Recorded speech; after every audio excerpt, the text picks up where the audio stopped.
दोस्तों प्याज लगाने का टाइम बिल्कुल सर पर आ चुका है। तो प्याज की बम्पर पैदावार लेने के लिए हमें क्या करना है, खेत को प्याज के लिए तैयार करना है और भरपूर उत्पादन के लिए हमें कौन से रासायनिक डालने हैं, कितने डालने हैं, उनका उपयोग क्या उपयोग है, यदि नहीं डालेंगे तो क्या होगा, कौन सा फंगिसाइड डालना है, कौन सा इंसेक्टिसाइड डालना है, कितना डालना है, खरपतवार नियंत्रण कैसे करना है, तथा प्याज से प्याज जो हम लगाते हैं उनकी कितनी दूरी होनी चाहिए, तथा प्याज लगाने की कौन सी विधि होनी चाहिए। तो दोस्तों आज का वीडियो बहुत ही नॉलेजेबल होने वाला है। वीडियो को पूरा देखना, स्किप मत करना।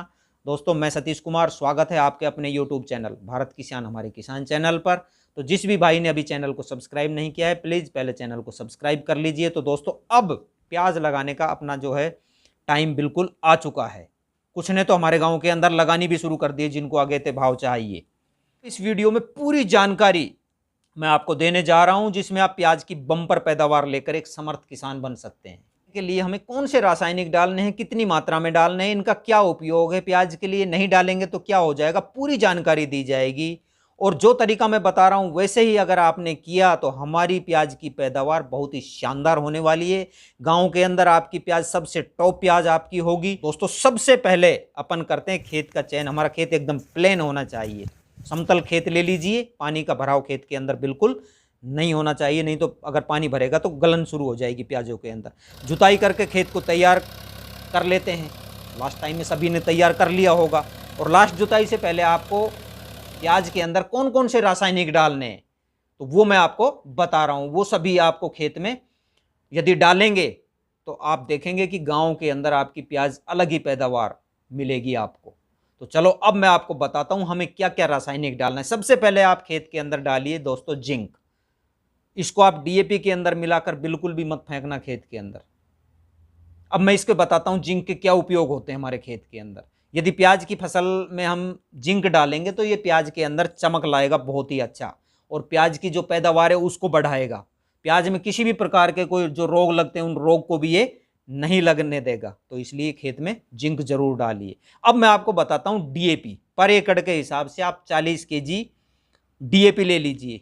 डीएपी हम क्यों डालते हैं, क्योंकि प्याज के अंदर डाई अमोनिया फास्फेट का मुख्य काम होता है। प्याज की जो जड़ें होती है ना उनकी ग्रोथ करता है ये बहुत ही शानदार, जड़ों का विकास करेगा, जिससे हमारी प्याज की जो फसल है वो स्टार्ट से लास्ट तक ग्रोथ करती रहेगी। वैसी ही फसल हमारी चलती रहेगी। क्योंकि हम कई बार देखते हैं यदि हम डीएपी फसल के अंदर नहीं डालते हैं तो फसल पीली पीली हो जाती है और उसको काबू में करना बहुत मुश्किल हो जाता है फिर बाद में। और प्याज का हमारा जो साइज है उसको भी ये मोटा करता है डीएपी। अब अगला खाद लेते हैं हम यूरिया नाइट्रोजन। ये आप ले लीजिए स्टार्ट के अंदर 20 केजी। अब इसका क्या उपयोग है, तो उर्वरता होती है उसको ये बहुत ज़्यादा बढ़ाता है। प्याज की ग्रोथ के अंदर ऑल ओवर डेवलपमेंट में खाद का, नाइट्रोजन खाद का बहुत बड़ा योगदान होता है। पूरी प्याज की ग्रोथ में इसका बहुत ही अहम रोल होता है। तो हमें नाइट्रोजन खाद खेत के अंदर जरूर डालना चाहिए। अब आप लीजिए पोटास एमओपी। इसकी मात्रा कितनी होनी चाहिए, 35 से 40 केजी आप पोटास खेत के अंदर डाल सकते हैं, ले लीजिए। अब इसका मैं बताता हूँ ये क्यों जरूरी होता है। सबसे महत्वपूर्ण पोटास होता है, आप इसके सुनना पूरे फायदे। तो ये पौधों के क्या करता है कि वृद्धि करता है। पौधों का जो वृद्धि और विकास में इसका बहुत बड़ा योगदान होता है, जरूरी होता है।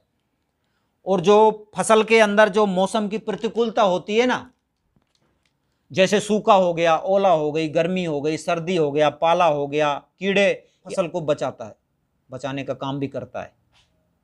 अब इसके साथ साथ ये जो प्याज की हमारी जो जड़ें हैं उनकी भी ग्रोथ करता है, वृद्धि करता है। जो फसल के अंदर उखड़ने का कई बार रोग लग जाता है ना, उसके अंदर भी पोटास जो होता है यदि आप डालोगे तो ये बीमारी का नियंत्रण हो जाएगा, बीमारी नहीं लगेगी। प्याज का जो आकार है वो भी बढ़ेगा। प्याज में जो चमक है वो चमक भी पोटास से आती है प्याज के अंदर।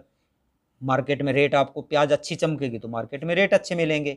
और खेत में नमी भी बनाए रखता है, जिससे प्याज की अगर मान ले सूखा हो गया, ज़्यादा बारिश जैसी समस्याओं से भी प्याज को हमारी को बचाता है। यदि प्याज के अंदर किसी भी प्रकार का कोई खाद है उसका कोई दुष्प्रभाव हो जाता है तो उसको भी कम करने का काम पोटास करता है। तो इतने उपयोग है पोटास के, तो पोटास खेत के अंदर जरूर डालिए। अब मैं आपको बताता हूँ सल्फर। सल्फर 3 केजी लीजिए पर एकड़ के हिसाब से। सल्फर का क्या उपयोग होता है, ये हमारी जो कोई भी फसल होती है उसको प्रोटीन का निर्माण करता है, प्रोटीन देता है भरपूर मात्रा के अंदर, ठीक है। तो इसलिए आप सल्फर भी डाल सकते हैं और पर्णहरित के निर्माण में भी बहुत बड़ा इसका योगदान होता है। तो आप प्याज के अंदर सल्फर डालिए।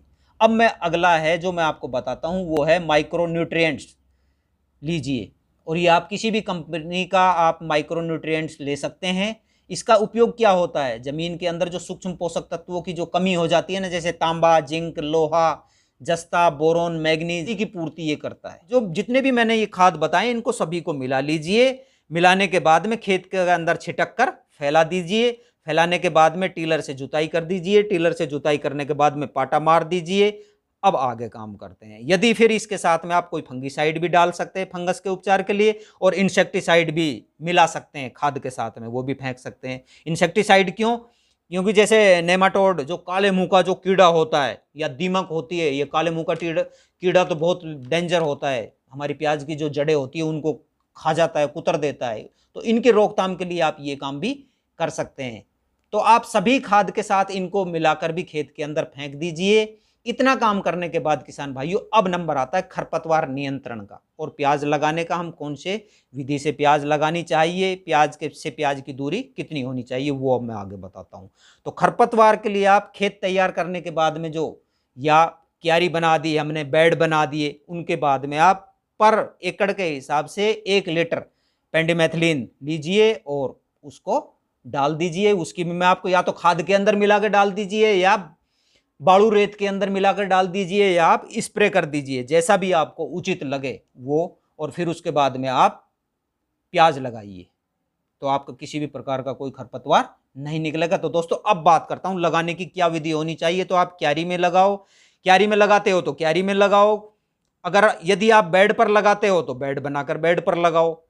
और सबसे बेस्ट तरीका मैं आपको बताता हूं, यदि आप बेड पर प्याज लगाएंगे तो वो हमारी प्याज 70 दिन के अंदर तैयार होकर मंडी में पहुंच जाएगी।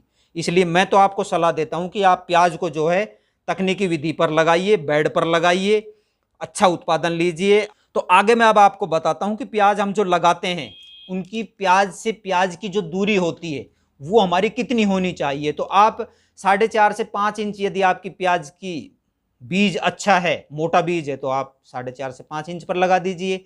यदि नर्सरी हमारी मीडियम है तो आप 3.5 से 4.5 इंच पर भी लगा सकते हैं। तो किसान भाइयों, यदि ये मेरे बताए अनुसार खेत तैयार करके यदि रासायनिक खाद डालकर इस विधि से यदि आप प्याज लगाएंगे तो आपकी प्याज की बम्पर पैदावार होगी, कम खर्च लगेगा, जल्दी पैदा होगी। सबसे पहले आपकी प्याज मंडी में जाएगी, सबसे पहले आपको अच्छे रेट मंडी से मिलेंगे।